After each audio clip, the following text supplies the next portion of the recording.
à l'acte d'une étude de cas que je prends.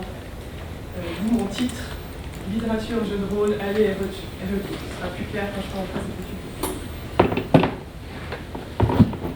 Alors, ce à quoi je vais m'intéresser d'abord, c'est ce qu'on appelle le pas d'armes. Le pas d'armes naît en France au début du XVe siècle, selon des modalités particulières qui me semblent comparables au jeu de rôle contemporain. Donc, ces pas d'armes, ils s'organisent par des riches seigneurs dans les cours, dans les villes, l'événement, donc c'est un grand événement festif qui réunit une bonne partie de la population.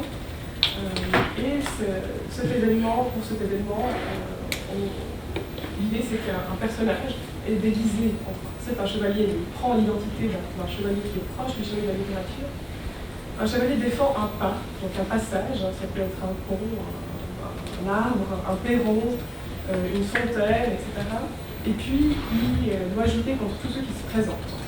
Donc ce chevalier n'est pas déguisé en chevalier arthurien, puisque c'est la littérature arthurienne qui m'intéresse particulièrement, ce sera le cas du deuxième texte que je vais en faire. Mais la mise en scène, en revanche, est arthurienne, donc elle est issue de la littérature. L'idée, c'est qu'on reproduit dans la réalité, dans ces événements de cours qui rassemblent plusieurs participants, un scénario qui est issu de la littérature. Donc on décore la place du marché, on fabrique le pas, on fabrique un perron notamment, il y a des châteaux de bois aussi, des prisons courtoises, des tours qui peuvent être construites pour l'événement. Des automates aussi qui agrémentent l'événement, des animaux qui actionnent des mécanismes, notamment des griffons, des lions, des cerfs par exemple. Donc il y a toute une scénographie ici qui contribue à théâtraliser un petit peu l'événement et à contribuer à la magnificence. Et c'est souvent ce qui intéresse les auteurs qui rendent compte de ces événements. Ce qui m'intéressera aussi dans le deuxième temps de la présentation, c'est les comptes rendus de ces événements. Ce qu'ont fait certains auteurs. Les règles du jeu, entre guillemets, sont publiées dans une lettre d'armes qui s'approche un petit peu des règles du jeu dans le jeu de rôle. La lettre d'armes, elle définit la façon dont les participants vont se battre, quelles seront les règles, quelles armes ils vont pouvoir employer, etc. Donc il y a aussi des règles du jeu, entre guillemets, qui président à l'événement. Et puis qui définit aussi les rôles de chacun. Qu'est-ce que chacun devra faire, à quel moment. On est donc dans une manifestation ni théâtrale ni sportive. Il y a une scénographie très forte, mais c'est aussi un événement sportif. Les jeux de rôle, ce que j'apparente aux jeux de rôle pour le Moyen-Âge, c'est toujours lié à des jeux guerriers, toujours lié à l'art de la guerre. On s'entraîne à la guerre, etc. Alors, je prends un cas en particulier qui est celui du pas du Perron fait, organisé par Philippe Delalande en 1462. Ce pas d'armes se tient à Bruges, en présence de la noblesse de Bourgogne. Et puis c'est un pas qui a énormément intéressé, il a donné lieu à plusieurs relations de tournoi, donc à plusieurs comptes rendus de l'événement, qui sont reproduits dans plusieurs manuscrits. Donc c'est vraiment un événement d'ampleur qui a passionné la noblesse de cette époque. Le pas en lui-même, il est décrit soigneusement dans les comptes rendus. En particulier, ce qui intéresse, c'est les tenues des personnages, c'est la façon dont ils sont déguisés. Alors, ils ne sont pas vraiment déguisés si on veut, mais ils mettent un soin particulier à ce que leur tenue soit resplendissante, à ce que ça éblouisse. En particulier aussi les housses des chevaux. Donc on détaille vraiment les matériaux, la soie, etc., les couleurs. Il y a vraiment un intérêt pour cette dimension de l'artifice et du spectacle. Quant au dispositif scénique, entre guillemets, le perron, donc le personnage Philippe Delalande doit défendre un perron, donc c'est une grosse pierre sur laquelle le chevalier est censé monter pour monter à cheval. Ici, ce perron, il est en pierre multicolore, et puis vraisemblablement il a une taille gigantesque, puisqu'il s'ouvre et il laisse sortir le personnage Philippe Delalande, qui est censé être un chevalier prisonnier dans cette petite histoire à laquelle jouent les participants. Ce perron, il est aussi actionné par 4 griffons automates. Donc vous voyez qu'on a aussi un soin particulier à scénographier l'événement, à ce que ce soit une sorte de mise en scène un peu théâtrale. Je vous ai mis ici le prologue d'une des relations de tournoi. Donc, dans ce compte rendu de tournoi, on commence par détailler les lectures de Philippe de Lalaing, ce qui est aussi intéressant dans la partie qui m'intéresse, à savoir le lien entre jeu de rôle et littérature. Je vous lis cette citation. Monseigneur Philippe de Lalaing, après avoir lu plusieurs notables de livres où il s'occupait très volontiers quand il avait le loisir, quand il en avait le temps pour éviter viseuse, c'est-à-dire l'oisiveté, s'ensuit une liste de lectures très très longue qui détaille toutes les lectures de Philippe, les lectures supposées en tout cas de Philippe de Lalaing, et en particulier des textes arthuriens avec d'autres textes. Cette liste dure 2 pages et ensuite on poursuit, dont j'imagine qu'après ces grandes lectures faites par ce bon chevalier de Lalaing, il conçut dans son esprit qu'il voudrait, selon sa puissance, enciérir en aucune façon les bons chevaliers dessus dits, qu'il voudrait s'inscrire à la suite de ces bons chevaliers. Il y a bien une histoire de continuité entre ce qu'il a lu dans les livres et ce que lui, il va vouloir faire. Il entreprit faire un pas sur une fiction de faillerie. Donc, à la suite de ces lectures, il a envie de s'inscrire à la suite de ce chevalier littéraire. Et du coup, il entreprend d'organiser un pas d'armes sur une fiction de faillerie. Cette expression est très intéressante, je trouve, dans la mesure où il y a un lien très clair entre l'organisation de l'événement et la littérature. Il y a la volonté un peu de faire pareil, de à son tour générer de la fiction, mais par un autre médium. Donc l'idée est de construire une fiction en acte. Alors, les modalités de ce pas du Perron fait, la scénographie, c'est que le chevalier Philippe de Lalaing est censé être retenu prisonnier par la dame du Perron fait, qui le laisse sortir seulement s'il organise un pas d'armes et s'il s'illustre lors de ces joutes qu'il devra organiser. Donc le prologue embraye très vite sur le dialogue entre la dame du Perron fait et Philippe de Lalaing. Donc, dès le moment où ce prologue sur les lectures de Philippe de Lalaing est fini, on entre directement dans le jeu, si on veut, la fiction commence. Et la dame du Perron fait lui présente ce qu'elle appelle des chapitres, enfin ce qu'on appelle des chapitres, qui équivaut à la lettre d'armes ou aux règles du jeu, avec la session que je l'ai mis. Je vous apporterai demain les chapitres articulés ainsi que je voudrais qu'ils s'accomplissent. Donc ces chapitres, ça désigne un ensemble d'articles contenant les conditions de déroulement d'un pas fixées par celui qui en est l'instigateur. Donc il y a des règles du jeu, elles ne figurent pas ces règles du jeu dans les comptes rendus quand on conserve les pas du PVP, mais on suppose que ça désigne les modalités par lesquelles les joutes vont se dérouler. Voilà ce qu'on peut reconstruire de ces chapitres. Le perron est formé d'une roche de pierre grise, elle devient multicolore par la suite. 3 écus pendent à ce perron, ils sont noirs, violets et gris. Le perron est gardé par un nain, un corps pend à ce perron, et les challengers devront sonner de ce corps. Et ensuite, ils devront choisir l'un des 3 écus, et selon l'écu touché, le nain raconte une histoire différente. Donc, ceux qui sont familiers avec la littérature arthurienne voient qu'il y a des liens très clairs ici entre ce pas d'armes et puis la littérature arthurienne, dans la mesure où l'idée que le héros de la littérature arthurienne croise très souvent un chevalier qui est soumis à une mauvaise coutume qui l'oblige à garder un passage et à se battre contre tous ceux qui se présenteront devant lui. L'idée que le chevalier qui challenge celui qui garde le pas frappe un écu est aussi tout à fait récurrent dans la littérature arthurienne. Donc la scénographie elle est vraiment littéraire. Je vous ai mis la petite citation où on dit que selon l'écu touché, le nain raconte une histoire différente.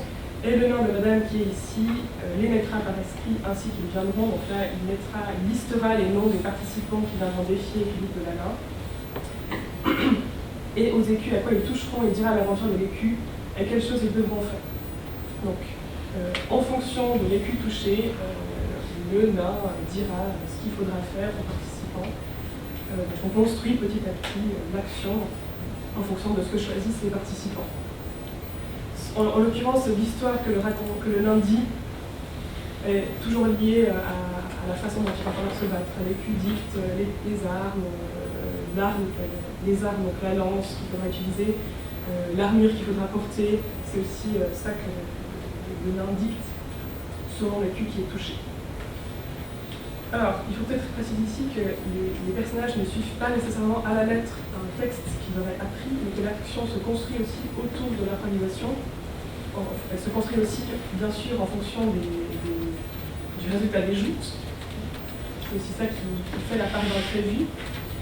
Et ce que je trouve intéressant par rapport à la thématique du colloque et à l'intégration du Moyen-Âge dans cette thématique, c'est qu'au Moyen-Âge, on a un rapport tout différent, bien sûr, à l'autorialité, qui fait que peut être littéraire aussi la tradition orale, ce qui se construit oralement et ce qui se construit aussi sur la base de l'improvisation, et que réception et création sont liées, hein, pas seulement dans la pratique que je présente, mais aussi si on pense aux jongleurs qui vont déclamer leur texte, leur chanson de geste dans les cours, ils peuvent se permettre d'improviser sur la base du texte qu'on aura rendez-vous. Donc il n'y a pas le même respect de la lettre d'un texte dans ce contexte médiéval, comme c'est le cas aujourd'hui.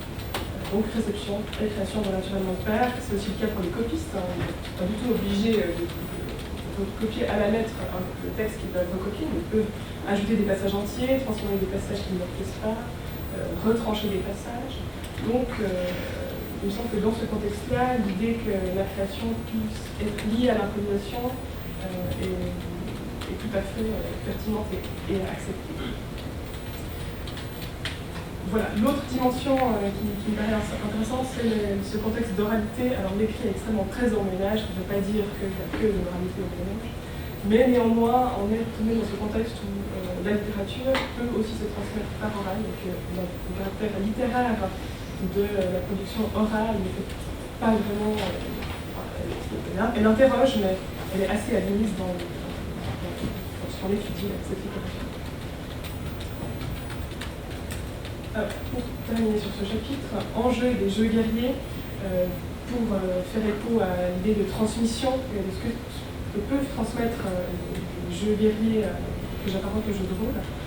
Le premier élément, c'est que les chevaliers peuvent ainsi s'entraîner à la guerre, donc il y a aussi un savoir, si vous voulez, pratique qui est transmis. En temps de paix, il faut bien maintenir le chevalier en activité, donc ça, ce sont des manifestations qui permettent aux guerriers de se maintenir un peu en forme, d'élaborer des stratégies éventuellement, de parfaire sa technique.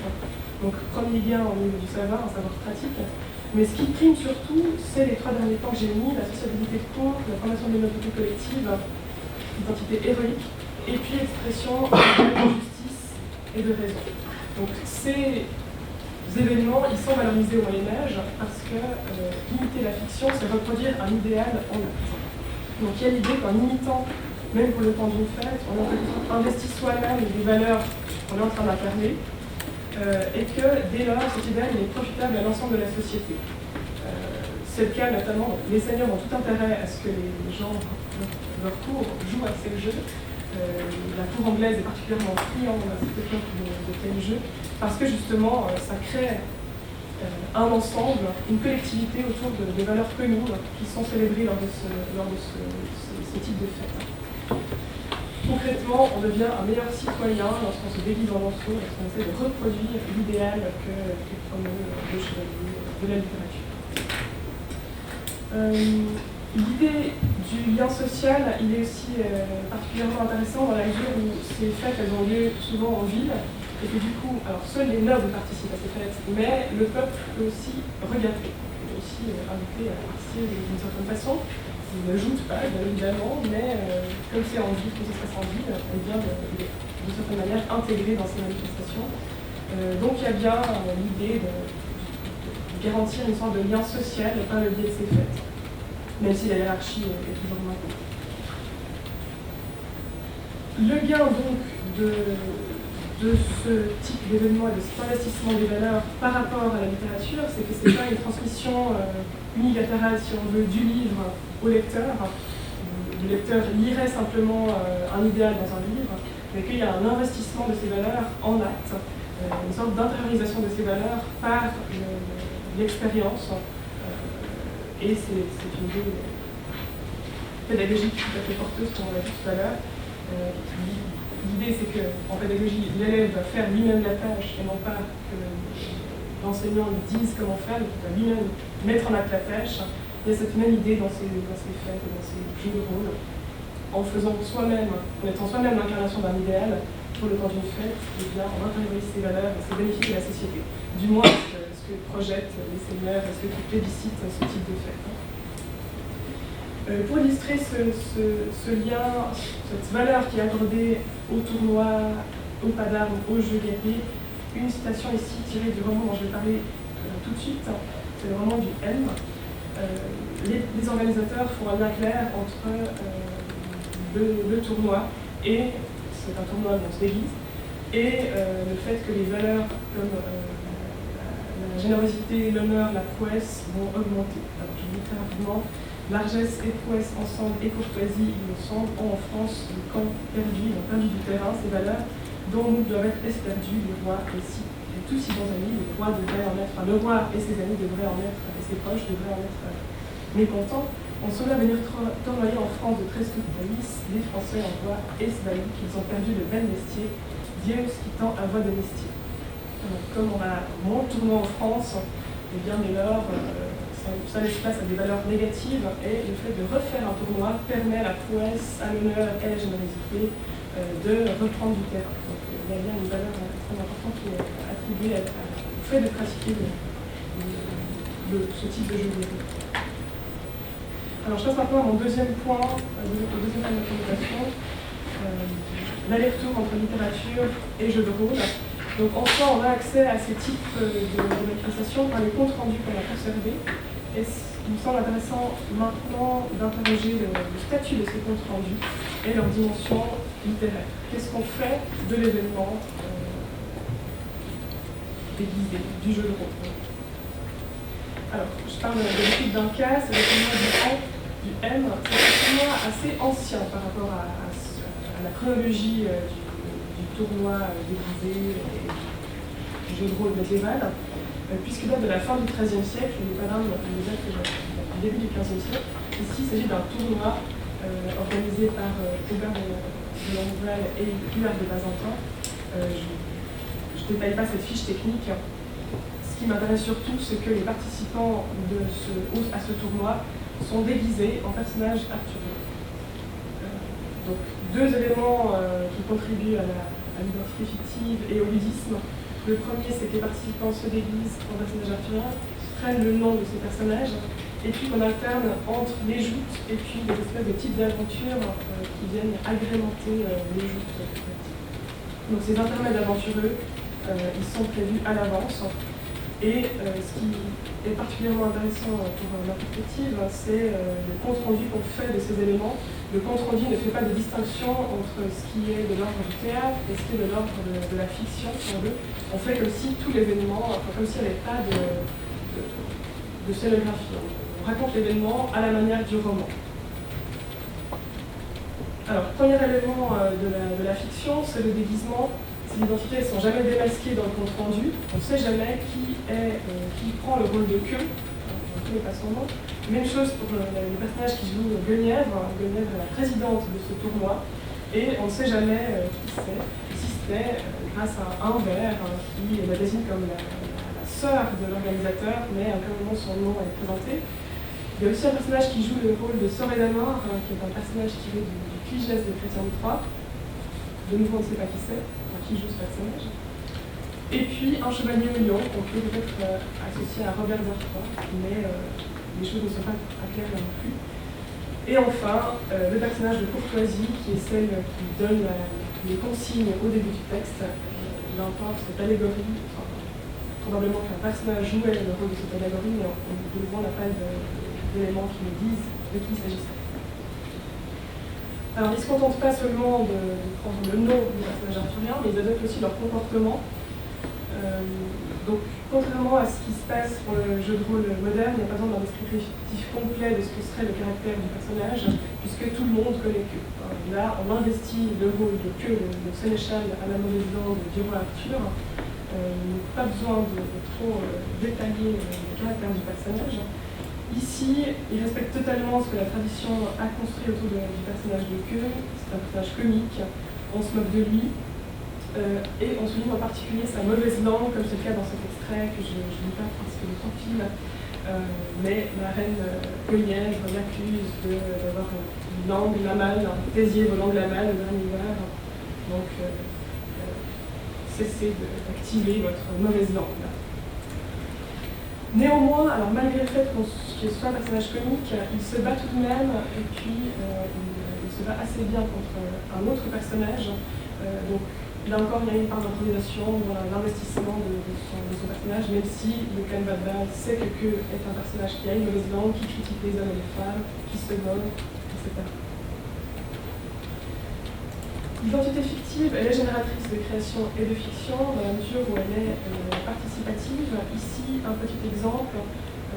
Soraya Mort arrive à l'événement et dit qu'elle a besoin d'aide pour délivrer son ami qui est pris prisonnier par une dame. Et puis, tout le public, nous dit le compte-rendu, se désigne pour aider Soraya Mort. Voilà le passage. À ces paroles en accourt devant la ruine, tel sang, qui tous se mettent en présent de telles zones fourmilières, quoi qu'il en douce à venir. Donc à ces paroles, tout le monde se précipite pour se mettre à disposition et remplir cette mission. Donc vous imaginez que le public interagissait réellement avec les participants du tournoi et se manifestait réellement lors de cet événement. Donc la manifestation, elle a une base théâtrale, mais elle est aussi inclusive et elle est aussi fondée sur une part d'improvisation. Les petits intermèdes théâtraux, voici la liste, donc ils viennent agrémenter les joutes. Ce n'est pas seulement des joutes à mission incertaine, il y a aussi une petite théâtralisation. Voici une liste sur laquelle je ne m'arrête pas trop. Soraya Mort, intermède de la reine pour son prisonnier, Queue revendique la première joute, on libère 4 jeunes filles emprisonnées, une jeune fille est flagellée par un nain qui l'a punie de l'admiration qu'elle voue au chevet de la reine. Et puis, on assiste aussi à l'errance de Chevalier au Lion, qui lui demande un compte-rendu. Le compte-rendu ne déclare pas qu'il s'agit de scénettes qui seraient jouées, mais elle présente ces événements comme s'ils faisaient réellement partie de l'événement. Elle présente ces intermèdes aventureux comme s'ils faisaient réellement partie de l'événement, comme si on assistait vraiment à une fiction digne d'un roman arthurien. Donc il y a une double réception. Et c'est ça qui m'intéresse particulièrement. À la fois, la fête du N est réception en acte, mise en acte d'un canevas arthurien. Donc la fête en elle-même est un acte de réception de la littérature arthurienne. Et puis dans un deuxième mouvement, cette fête devient elle-même matière à roman et elle fait l'objet d'un compte rendu, le roman du N, qui a été écrit par Sarrazin. Ça reste un compte rendu, mais il y a un effort de littérarisation de la part de l'auteur. Je vais en parler tout à l'heure.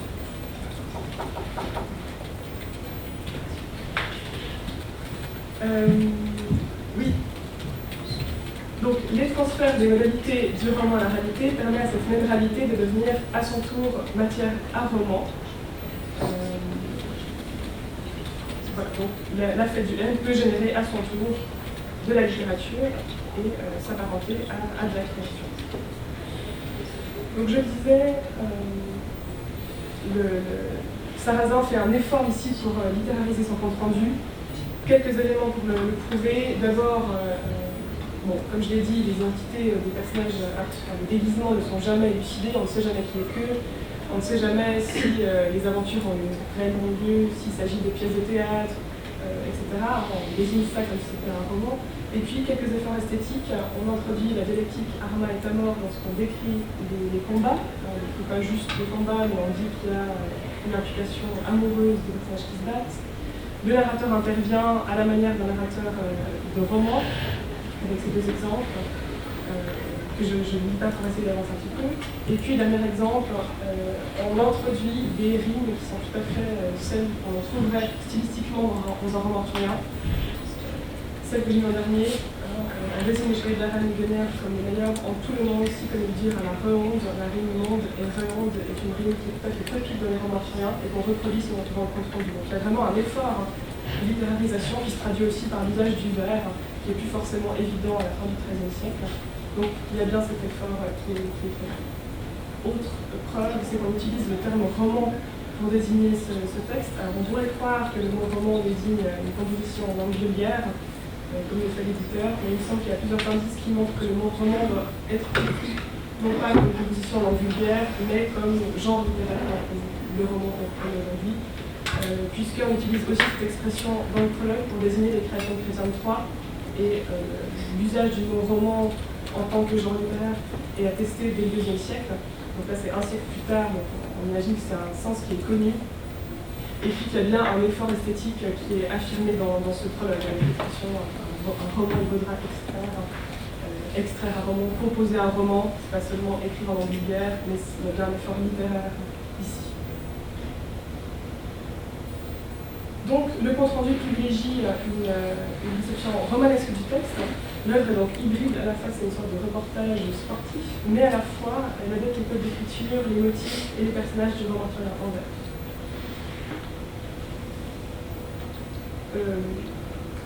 Deux fonctions maintenant, deux petites réflexions. Premièrement, l'événement et le compte-rendu contribuent à idéaliser cette société. Et le nombre de comptes rendus de cet événement montre que ça a vraiment intéressé cette sorte de presse people un peu de l'époque. On se plaît à voir les potins de la noblesse, les détails de l'événement. Et du coup, l'idée c'est aussi de glorifier les valeurs. Comme je dit tout à l'heure avec l'exemple du père du père en fait, c'est aussi le cas ici. Ça glorifie les acteurs de l'événement.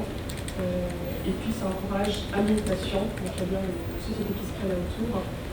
Je lis sur cela avec un vers d'un personnage de l'événement Fortune qui parle à l'auteur et qui dit à Sarrazin « Dis-le le bien et s'il est le mal, dis le bien et laisse le mal. » Si quelqu'un a mal agi, ne le dis pas, mais raconte que ce qui a été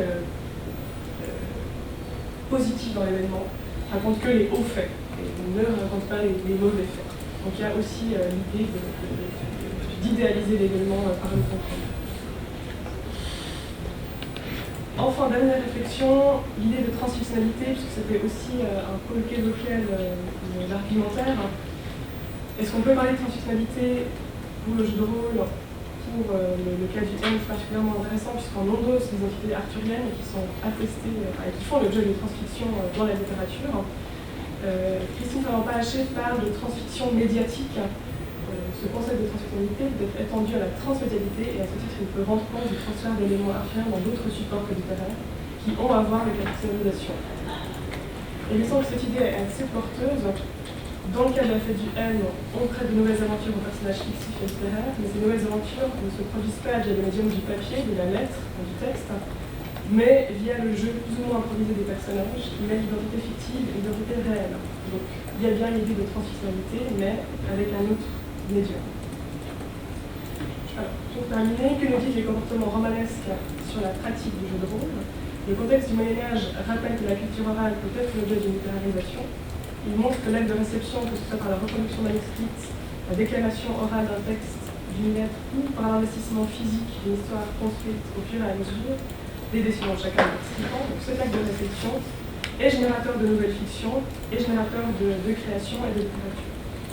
Donc même si le compte-rendu est plutôt reçu comme un document historique, plus que romanesque et littéraire, la façon dont il est reçu dans les manuscrits, la façon dont les auteurs ont de le construire montre bien que le jeu de rôle est reçu comme un événement qui est digne d'intérêt, pas seulement une simple manifestation sportive. La scénographie fictive, de même que le faste déployé pour magnifier ses fêtes, permet de conceptualiser l'événement comme de la littérature, en ceci que la littérature véhicule des idéaux reproduits dans le cadre. Et je vais terminer cette présentation en vous montrant une image ici qui illustre des joutes à Saint-Aglovert et qu'on retrouve dans les chroniques de Froissart. Et on voit bien que déjà on prend la peine d'illustrer, de décorer, de mettre en miniature, en image l'événement. Et puis on voit tout l'intérêt qui est porté aussi à la scénographie, aux tentes, à la beauté des mousses des chevaux, des armures. Un intérêt véritable pour ce type d'événement. Et on voit aussi la collectivité qui se trace autour de ces événements avec les personnages qui observent les jeux de culte. Voilà, je vous remercie de votre attention.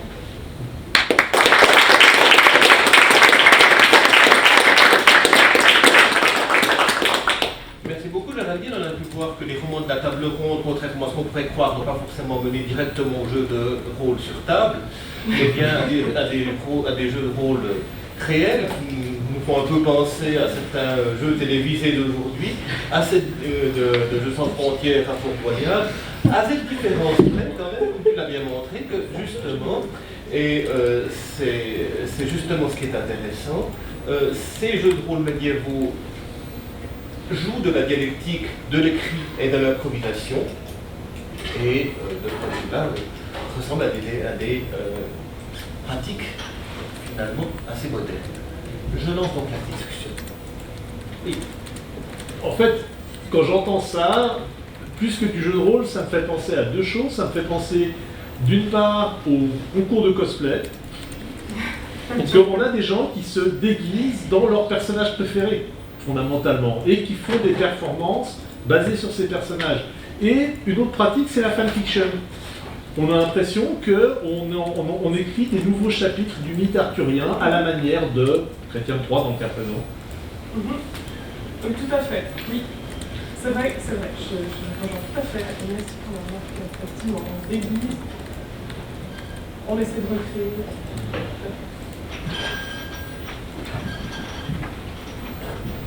Autre oui. J'avais une question. On a très souvent sur les formes antérieures au jeu de rôle qui se pratique aujourd'hui, la question est-ce que c'est comparable et notamment est-ce qu'on est plus dans le registre du jeu ou du rite? Est-ce qu'on a notamment une variation dans, entre guillemets, la scénarisation? C'est-à-dire est-ce que les histoires qui vont être racontées sont toujours les mêmes, quelles que soient les traces qu'on retrouve, ou est-ce qu'il y a un travail créatif spécifique? Est-ce qu'il y a l'idée que contrairement au rite qui est voué à se répéter, on est plutôt dans un registre plus narratif qui est tout ce qui est l'improvisation, mais est-ce que l'improvisation va jusqu'à une improvisation narrative au sens fort, ou est-ce que c'est une improvisation qui épouse juste, comme le commentaire sportif, le fait que la joute tourne en la faveur de tel ou tel participant? Est-ce qu'on crée vraiment de la matière nouvelle au niveau narratif? Alors, on peut imaginer que oui. Après, pour lesquels je en tout cas, on n'a pas conservé un maître d'armes et le rôle qui s'est joué. Mais assez nettement, il me semble qu'on peut imaginer qu'il y avait une part large de création, d'improvisation par rapport au canevas de base qui donne vraisemblablement quelques lignes directrices, mais ensuite c'est celui qui investit le personnage qui est libre d'improviser. Mais après, effectivement, la part d'imprévu, elle est plus liée à l'issue des joutes, qui va du coup déterminer la suite de l'événement, plus que maintenant, comme tel personnage a fait ça, il va se passer ça. Juste une petite question complémentaire, est-ce qu'on a un encadrement religieux? Non. Non, rien du tout. Non, alors justement, est-ce que c'est typique de l'époque, ou est-ce que justement c'est une parenthèse où le couvercle religieux se soulève? Oui, alors justement, pas du tout, je n'ai pas parlé pour aller plus vite, mais en réalité, l'Église réprouve totalement ce type de manifestation. Et c'est pour ça que on parle plus facilement entre les gouttes au Moyen-Âge, je le crois. Oui. Oui, alors justement, ce que je trouve assez intéressant, c'est que le tournoi, il est interdit dans le XIIIe siècle, je sens lui. Mais on arrive à le contourner, justement, en entendant qu'il ne s'agit plus de fêtes que de tournois.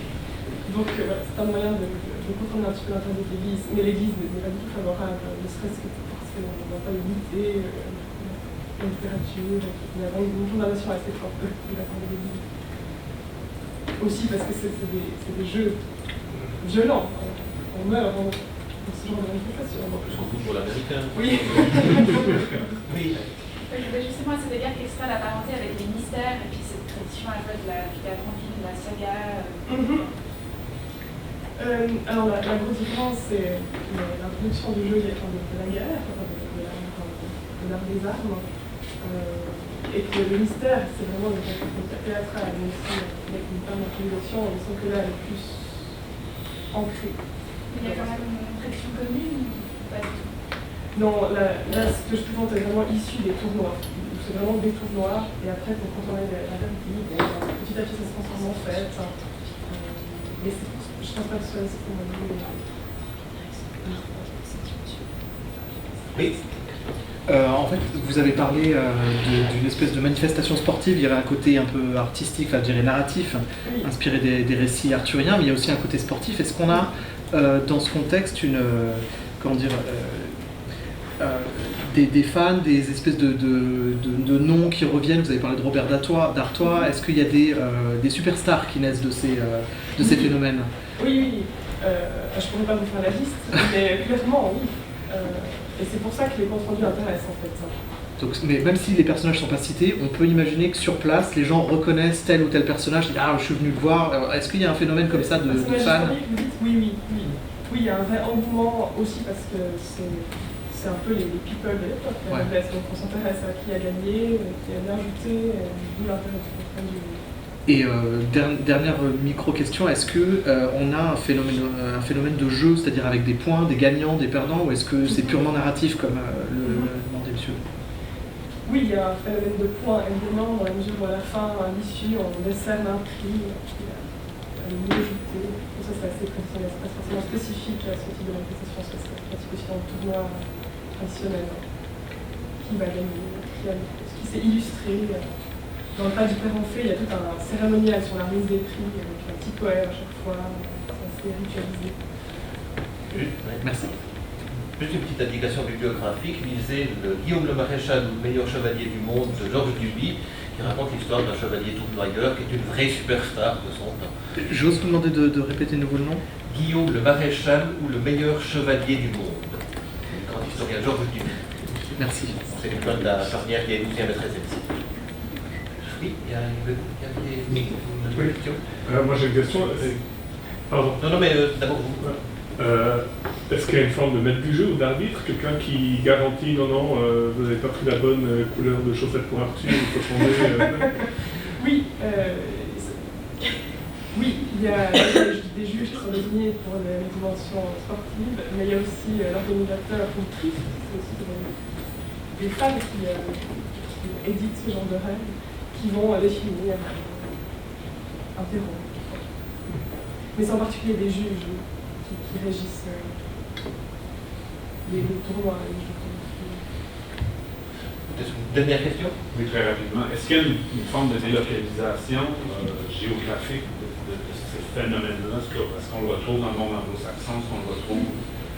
Oui, alors prioritairement, il se trouve plus en Angleterre. Donc c'est une influence plus anglo-saxonne vers l'Europe continentale.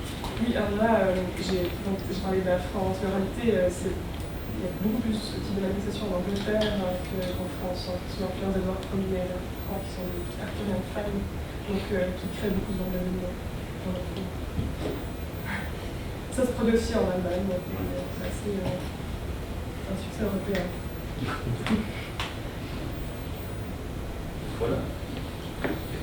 Plus de remarques. Merci encore.